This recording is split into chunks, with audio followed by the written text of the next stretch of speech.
বিসমিল্লাহির রহমানির রহিম।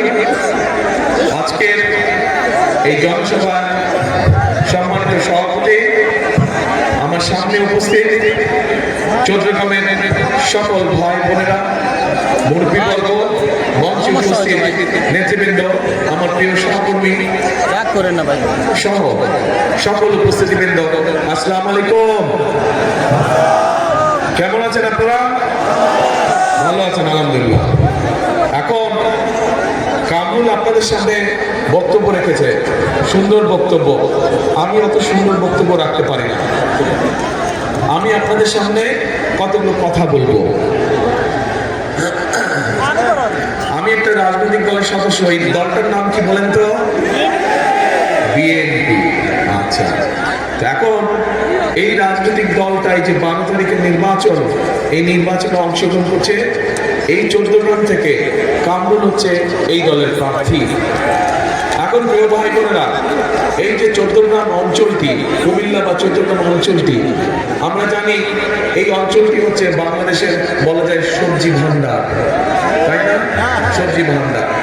এখানে অনেক বিশ্ববিদ্যালয় আছে, অনেক শিক্ষা প্রতিষ্ঠান আছে। এখানে শিক্ষা প্রতিষ্ঠানের পাশাপাশি আবার অনেক বেকারও আছে, অনেক তরুণ, অনেক যুবক, অনেক বেকার আছে। এখানকার মা বোনরা তাদের ঘরে বসে বিভিন্ন সূক্ষ্ম কারুশিল্প থেকে শুরু করে বিভিন্ন কাজ করে। এখন যেই কথাটা আমি বলতে চাই সেটা হচ্ছে, আমরা কতগুলো পরিকল্পনা গ্রহণ করেছি, যেই পরিকল্পনাকে আমরা সফল করতে চাই। এখন গত 2 দিন ধরে শুনছি আমাদের যে পরিকল্পনা, এই একই কথা আমি বারবার বলছি, কারণ আমি এই কাজগুলো বাস্তবায়ন করতে চাই। ইনশাআল্লাহ আল্লাহর রহমতে 12 তারিখে আপনাদের সমর্থনে, আপনাদের ভোট নিয়ে বিএনপি সরকার গঠন করলে আমাদের দলের পরিকল্পনাগুলো সফল করতে চাই। কোনো ব্যক্তি গত 2-3 দিন ধরে বলছে আমরা তাদেরকে দেশের মানুষকে ধোঁকা দিচ্ছি। এখন আপনাদের কাছে আমার প্রশ্ন, আপনারা কামরুলকে চেনেন না? আমাকে তো চেনেন। আচ্ছা, মানুষকে ধোঁকা দিয়ে আমার লাভটা কি? কোনো লাভ আছে? আমাদের তো আপনাদের কাছে আসতেই হবে, আসতে হবে না? আমরা তো রাজনীতি করি, আপনার কাছে তো আমাদের আসতে হবে। তো আমরা দেশের মানুষকে ধোঁকা দিয়ে আমাদের কোনো লাভ আছে? এই গেল এক নম্বর কথা। দ্বিতীয় কথা হচ্ছে, বিএনপি তো আলহামদুলিল্লাহ আল্লাহর রহমতে কয়েকবার দেশ পরিচালনা করছে, বলছে না? একটা অভিজ্ঞতা আছে না? তো অভিজ্ঞতা যদি থাকে তাহলে পরিকল্পনা গ্রহণ করে সেটাকে কিভাবে বাস্তবায়ন করতে হবে, বর্তমান প্রেক্ষাপটে একমাত্র বিএনপি সেই রাজনৈতিক দল যাদের অভিজ্ঞতা আছে, যারা দেশ পরিচালনা করেছে, এবং কোনো পরিকল্পনা গ্রহণ করলে সেটাকে কিভাবে পর্যায়ক্রমে ধীরে ধীরে বাস্তবায়ন করতে হয়, একমাত্র বিএনপি জানে, বিএনপি সেই অভিজ্ঞতা আছে। সেই জন্যই প্রিয় ভাই বোনেরা, আমরা বলেছি যে আমরা ইনশাল্লাহ আল্লাহর রহমতে আপনাদের ভোটে আমরা সরকার গঠন করলে আমরা আমাদের মা বোনদেরকে সহযোগিতা করার জন্য আমরা একটি ঘরে ঘরে মায়েদের হাতে আমরা একটি ফ্যামিলি কার্ড দিব, এবং এই ফ্যামিলি কার্ডের বিনিয়োগের মাধ্যমে আমরা কিছু সহযোগিতা করব। আমরা কিন্তু একবারও বলি নাই, একবারও বলিনি যে প্রতি মাসে একটা পরিবারের যা লাগে সম্পূর্ণ বলি। আমরা বলেছি সরকার থেকে আমরা মাস তো 4 সপ্তাহে মাস হয়, তাই না? 4 সপ্তাহে মাস হয়, অন্তত 7-10 দিনের একটা সহযোগিতা যদি আমরা গ্রামের খেটে খাওয়া মানুষের কাছে, সারা দেশে খেটে খাওয়ার মানুষের পরিবারগুলোর কাছে যদি অন্তত 7 দিনের একটা সহযোগিতা পৌঁছাতে পারি, তাহলে সেটা কি মানুষের উপকার হবে না? আমরা এই কাজটাই করতে চাচ্ছি। আমরা একবারও আমরা বলি নাই যে আমরা একবারে সকলকে দিয়ে দেবো। আমরা বলেছি আমরা ধীরে ধীরে করব, কারণ সরকারের অর্থকরীর ব্যবস্থা আছে, অল্প করে আগাবো। এবং যেহেতু একটা রাজনৈতিক সরকারের মেয়াদ থাকে 5 বছর, নির্বাচিত একটা সংসদের মেয়াদ থাকে 5 বছর, আমরা চেষ্টা করছি এই 5 বছরের মধ্যে যত বেশি সংখ্যক মায়েদের কাছে এই ফ্যামিলি কার্ডটা নিয়ে পৌঁছানো যায়।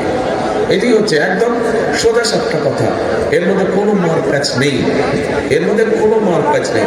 এখন যারা বলছেন তাদের হিংসা হচ্ছে, কারণ তারা মানুষের জন্য, জনগণের জন্য এরকম ভালো কিছু উপস্থাপন করতে পারে নাই, তাদের ওই আইডিয়া নেই, কারণ তাদের তো দেশ চালানোর অভিজ্ঞতা নেই। সেই জন্যই তারা আবল তাবল কথা বলছে। আসেন ভাই, এরপরে আমরা বলেছি যে আমরা কৃষক ভাইদের পাশে দাঁড়াতে চাই। কৃষক ভাইদের পাশে দাঁড়াতে চাই এবং কৃষক ভাইদেরকেও আমরা একটি কৃষক কার্ড দিতে চাই। বলছে এটাও নাকি আমরা ধোকা দিচ্ছি। এখন ভাই বলেন, আমার ধোকা দিয়ে লস তো আমার, আমি যদি ধোকা দিই আমার লস না? আপনি পরের বার আমাকে বিশ্বাস করবেন না, পরের মতো বিশ্বাস করবেন না। তা আপনাকে ধোকা দিলে আমার তো রাজনীতি করতে হবে। রাজনীতি করতে হলে তো আমি যেই জবান দিচ্ছি মানুষকে, সেই জবান আমাকে চেষ্টা করতে হবে রাখার জন্য। আমি যদি না পারি সেটা তো আপনারাও বুঝবেন যে পারলাম না, ওটা তো অন্য বিষয়। কিন্তু আমি যদি না করি, আমার জবানই না রাখে আমি, তখন আপনারা আমাকে ধরতে পারবেন, তাই তো নাকি? সোজা সাপটা 2-4-এর মতো। এই কৃষক কার্ডের মাধ্যমে কৃষক ভাই যারা আছে তাদের কাছে আগে আমরা পৌঁছতে চাই। বড় কৃষকদের কাছে তখন সেটা পরে যাব, কিন্তু প্রান্তিক ক্ষুদ্র মাঝারি কৃষক যারা আছে, এই যে বক্তব্যের শুরুতেই প্রথমে বললাম যে এই এলাকাটা কুমিল্লা চট্টগ্রাম হচ্ছে বাংলাদেশের সবজির ভান্ডার। কাজেই আপনাদের আরেকটা সমস্যা হয় এই এলাকায়, যতটুকু আমি জানি, আপনাদের যেগুলা খাল ছিল এই খালগুলো সব ভরাট হয়ে গেছে, তাই না? এটার জন্য চাষবাস করতে অনেক সমস্যা হয়, পানির সমস্যা হয়। প্রিয় ভাই বোনেরা, আগামী 12 তারিখের নির্বাচনে ইনশাল্লাহ আল্লাহর রহমতে আপনাদের ভোটে বিএনপি নির্বাচিত হলে, সরকার গঠন করলে, আমরা প্রত্যেকটি খাল খনন শুরু করব। এখন আমাকে বলেন, ইনশাল্লাহ বেঁচে থাকলে বিএনপি ধানের সরকার গঠন করলে আমি এই 14 গ্রামের খাল খনন উদ্বোধন করার জন্য কে কে থাকবেন আমার সাথে? যখন আসবো সবাই থাকবেন ইনশাল্লাহ, ইনশাল্লাহ, ইনশাল্লাহ। এখন ভাইরা, গেল খাল খনন, গেল কৃষক কার্ড, গেল ফ্যামিলি কার্ড।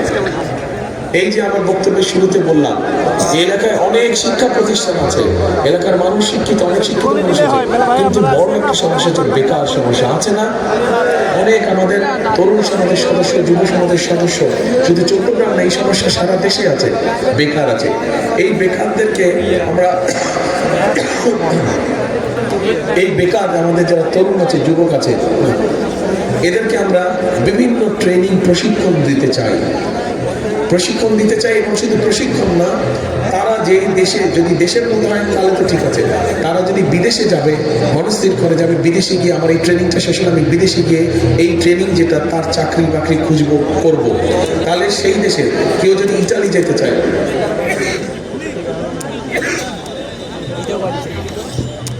আপনাদের এখানকার অধিকাংশ মানুষ মধ্যপ্রাচ্যে যান না? সৌদি আরব, কাতার, কুয়েত, এগুলো দেশে যান এখান থেকে, তাই না? এখানে এলাকার বহু মানুষ আছে যারা এগুলা, তাই তো নাকি? কি ভাই কয় না, কথা কয় না?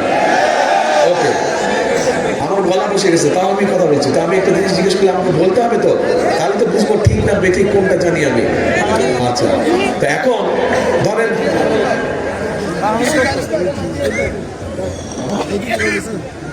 এখন যারা মধ্যপ্রাচ্যে যান, এই যে এখানে যদি আপনাদের চট্টগ্রামে যদি আমরা একটা ট্রেনিং সেন্টার করি এবং একই সাথে যদি আমরা আরবি ভাষা শিক্ষা দিই, যে প্রতিদিন চলাফেরা করতে যে ভাষাটা লাগে সেই আরবি ভাষা শিক্ষা দিই, আপনারা কি মনে করেন তাহলে যেই ছেলেটা একটা চাকরি যাবে ট্রেনিং করার পরে তার যদি আরবি ভাষা জানা থাকে তাহলে তার উপকার হবে?